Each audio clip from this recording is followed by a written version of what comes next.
नमस्कार, capital TV Bihar देख रहे हैं आप और मैं हूं आपके साथ आत्मजा। इस वक्त की बड़ी खबर बिहार के शिक्षा विभाग से निकल कर आ रही है, जहां की शिक्षा विभाग के अपर मुख्य सचिव के पाठक को केंद्रीय प्रतिनियुक्ति पर भेज दिया गया है। आपको बता दें कि शिक्षा विभाग के अपर मुख्य सचिव के पाठक ऐसे ऑफिसर थे जो कि शिक्षकों की गले की हड्डी बने हुए थे। यहाँ तक कि बिहार सरकार में कुछ मंत्री भी ऐसे थे जो उनके खिलाफ अक्सर रहा करते थे और यहाँ तक कि नीतीश कुमार के बातों को भी कई बार वह नकार चुके हैं और नहीं माने हैं। तो आइए इसी मुद्दे पर बातचीत करते हैं। हमारे साथ सीनियर जर्नलिस्ट सरोज सिंह जी मौजूद है। सर, के पाठक को केंद्रीय प्रतिनियुक्ति पर भेज दिया गया है, इसका मतलब क्या है? देखिए, जो विवाद था पाठक जी को लेके, वो विवाद केवल सरकार और अधिकारी को लेकर नहीं था। देखिए, पूरा जो शिक्षा विभाग है वो ये कह रहा था कि पाठक जी कुछ ऐसे फरमान जारी कर रहे हैं, कुछ ऐसे आदेश जारी कर रहे हैं जिसका कोई मतलब नहीं है। लेकिन सभी जानते हैं कि के पाठक के काम करने का अपना एक तरीका है, अपनी उनकी शैली है, उसी स्टाइल में वो काम करते हैं। दबाव में नहीं आते हैं, चाहे वो पॉलिटिशियन हो, चाहे मिनिस्टर हो, चाहे जो हो। वो जो नियम कानून कहता है और जो उनका विवेक कहता है, उस आधार पर वो अपना काम करते हैं।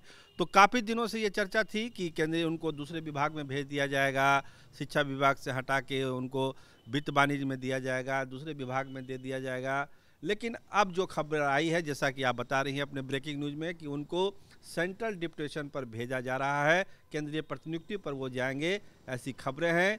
तो एक तरह से कहा जाए कि कहीं ना कहीं से पाठक जी जो कर रहे थे, शिक्षा विभाग में जो सुधार का काम कर रहे थे, वो एक बड़ी चुनौती होगी आने वाले अधिकारियों के लिए।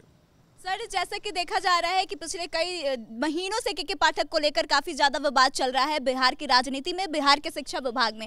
लेकिन कहीं ना कहीं इस बात को भी मानना होगा कि के पाठक ने बिहार की शिक्षा व्यवस्था में कुछ ना कुछ तो सुधार जरूर किया है। तो अब आपको क्या लगता है कि अब अगर जो उनका पद ग्रहण करता है तो क्या बिहार के शिक्षा विभाग में उस तरह से सुधार की जाएगी या फिर पहले जैसे बिहार की शिक्षा व्यवस्था हो जाएगी? देखिए, ये नहीं कहा जा सकता है कि पहले जैसी कोई व्यवस्था हो जाएगी। देखिए, जब आप एक बड़ी लाइन खींचते हैं तो उस बड़ी लाइन को जब आप खींचते हैं तो जो आपके बाद के लोग होते हैं वो भी कोशिश करते हैं कि उसी लाइन को फॉलो किया जाए या उससे बड़ी लाइन खींची जाए।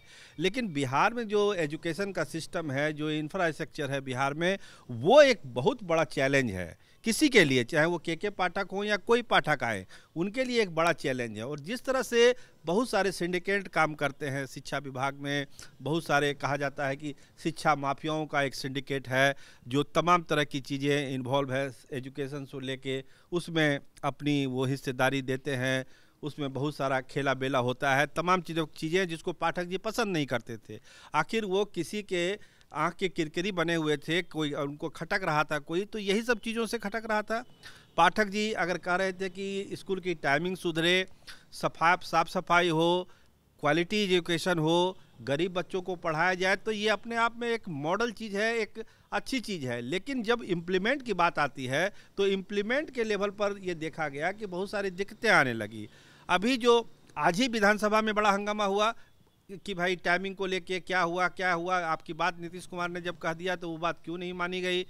एक फर्जी लेटर भी बीच में चल गया था टाइमिंग को लेके, तो टाइमिंग को लेके विवाद था।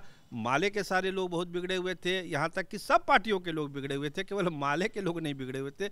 सब पार्टियों के कई विधायकों ने मुख्यमंत्री तक शिकायत की थी कि पाठक जी सरकार की बात नहीं मानते, विधायकों की बात नहीं मानते रहे, मंत्री की बात नहीं मानते।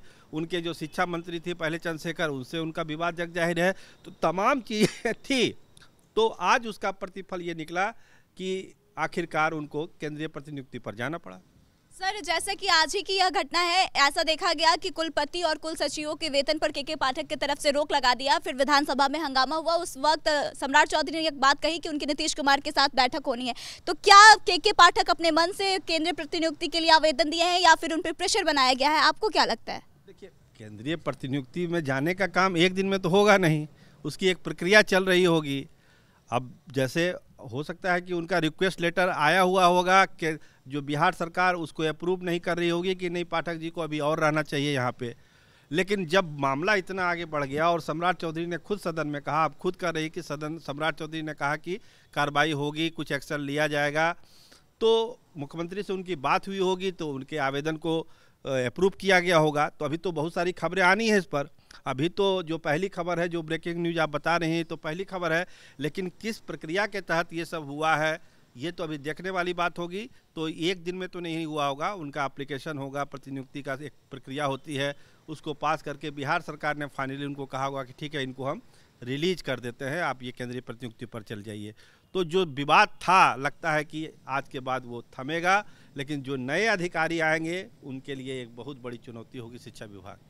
तो देखिए, विवादों में घिरे रहने वाले के पाठक से जुड़ी इस वक्त यही बड़ी खबर है कि उन्हें केंद्रीय प्रतिनियुक्ति पर भेजा जा रहा है। अब यह कैसे हुआ है, कितने पहले उन्होंने इसके लिए रिक्वेस्ट डाली थी, या फिर जो तत्कालीन घटनाएं हुई है उसका फल यह देखने को मिल रहा है, इसकी जानकारी हम आपको आगे के अपडेट्स में देंगे। लेकिन फिलहाल इस खबर में बस इतना ही। अगर यह वाकई में उनके साथ हुआ है तो इसको लेकर आप क्या कहेंगे? क्या के पाठक के साथ ऐसा हुआ है, वह केंद्रीय प्रतिनियुक्ति पर जा रहे हैं, वह बिहार की शिक्षा व्यवस्था के लिए ठीक है, या फिर बिहार की शिक्षा व्यवस्था जो है वह पहले की तरफ फिर से बदतर हो जाएगी? आपको क्या लगता है? आप अपने विचारों को कमेंट करके हमें बताएं। फिलहाल इस खबर में बस इतना ही। आगे की तमाम खबरों के लिए बने रहे हमारे साथ, देखते रहे कैपिटल टीवी बिहार। धन्यवाद।